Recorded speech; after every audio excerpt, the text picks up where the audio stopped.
আজকে এমন একটা খাবারের সাথে আপনাদের পরিচয় করিয়ে দেবো, হয়তোবা অনেকেই চেনেন অনেকেই চেনেন না। আসসালামু আলাইকুম প্রিয় বন্ধুরা, কেমন আছেন সবাই? আশা করি সবাই ভালো আছেন, আল্লাহর রহমতে আমি অনেক ভালো আছি। তো দেখেন, এটার নাম জব। এটা প্রায় বিলুপ্তর পথে, তবে অনেকে চেনেন, অনেকে গ্রাম অঞ্চলের মানুষ, তবে যারা শহরে থাকেন চেনেন না হয়তোবা। তো তারপরে আমি বলি, এটা হচ্ছে গমের মতো অনেকটা হয়। এটার নাম জব। তো আপনারা কি নামে চেনেন জানি না। এটা হচ্ছে এই জব দিয়ে ছাতু বানানো যায়। আর আমি যেটা করব সেটা হচ্ছে জবের ভাত রান্না করব। তো জব দিয়ে কিভাবে ভাত রান্না করতে হয়, এটা কিন্তু জবের চাল।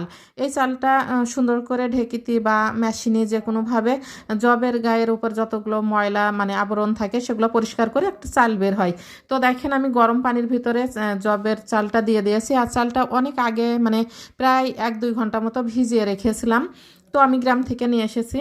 ভিজিয়ে রাখার পরে খুবই ভালো করে ধুয়ে গরম পানির মধ্যে দিয়ে এই যে ভাতটা রান্না করে নিচ্ছি। আর এখানে শুধুই লবণ দিয়ে এই ভাতটা রান্না করতে হয়।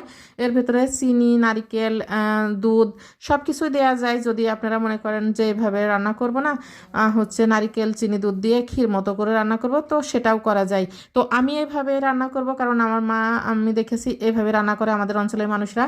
আর এটা শরীরের জন্য এতটাই উপকারী যে আপনারা বিশ্বাসই করবেন না। ইউটিউবে সার্চ দিলেই আপনারা জানতে পারবেন যে এর কতটা উপকার, মানে এর কোনো গুণের শেষ নাই, এত পরিমাণ গুণ এই জবে শরীরের জন্য। তো দেখেন, আমি অনেকটা সময় ধরে এই ভাতটা রান্না করে নিয়েছি।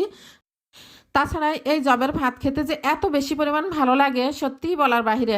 তো এই জবের কিন্তু গুণাগুণই শেষ নাই। আপনারা চাইলে এভাবে রান্না করে খেতে পারেন। সবাই ভালো থাকেন, সুস্থ থাকেন, আল্লাহ হাফেজ।